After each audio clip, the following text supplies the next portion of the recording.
Welcome back to Apologia 8th grade physical science.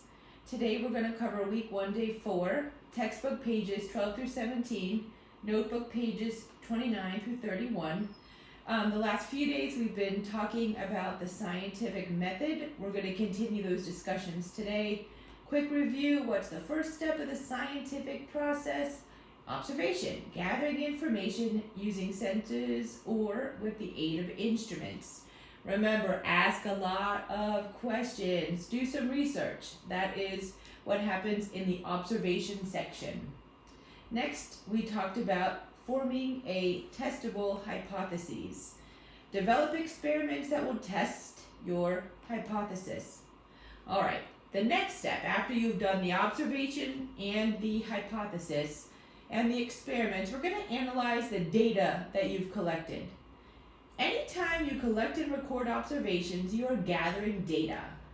To use data to make your conclusions, your data should be organized. Organized, people, think visually pretty. Graphs and charts. We'll talk about all that later on in the chapter. All right, a few questions to think about and to ask yourself about the data. Did you follow all of the instructions that were written out?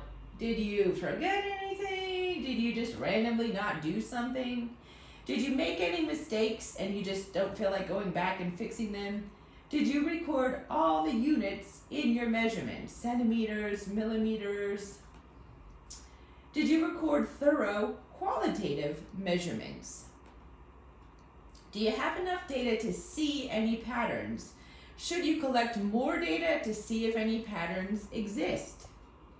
All right, after you're done analyzing your data, you're going to start drawing conclusions. All right, conclusions should summarize whether your results support or contradict your original hypothesis.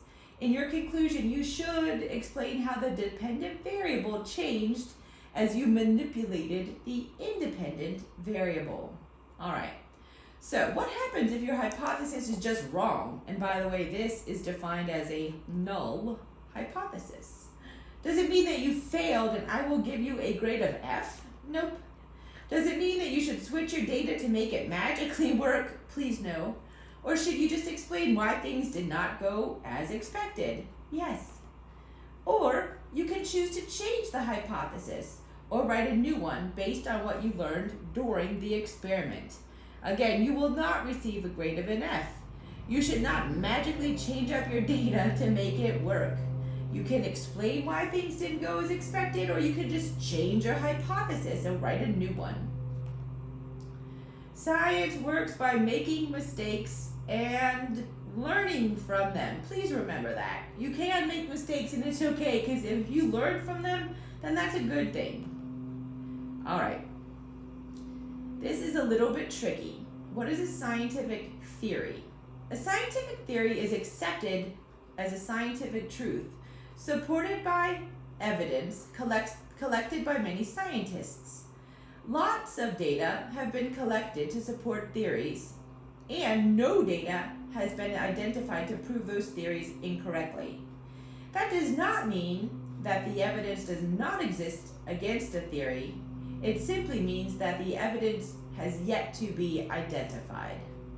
So these are some examples of scientific theories that we agree with today.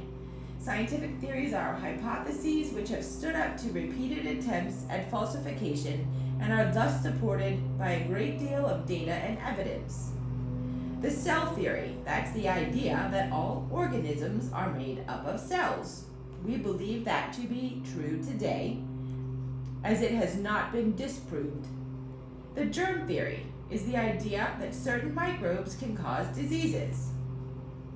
The atomic theory, the idea that everything is composed of atoms. Again, we believe these to be true. They're supported by evidence, and there hasn't been anything that does not exist against that theory. All right, so this is the difference. What is a scientific law? A scientific law describes some phenomenon or relationship in the natural world without explaining why it exists. In science, laws are a starting place. Please remember, theories explain, laws describe. Here's a true or false question.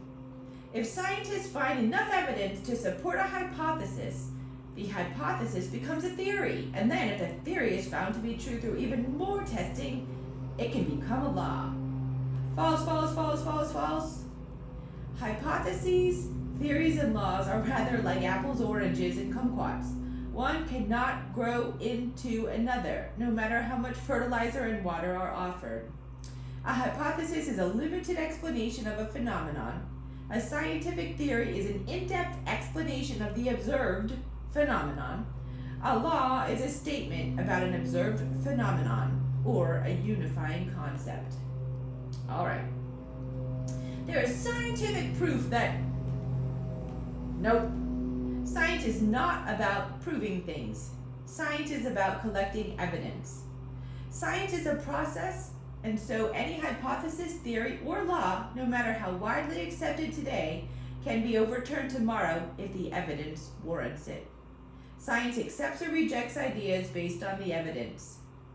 All right, so when you can't directly see something or observe something, what do? Scientists cannot directly observe atoms and molecules, black holes, or the very bottom of the deepest part of the ocean, right? But we still want to know all about that. So we can gather information other ways. Inferences. Inferences are logical conclusions drawn from observation and information that is available. Example, paleontologists study dinosaur fossils.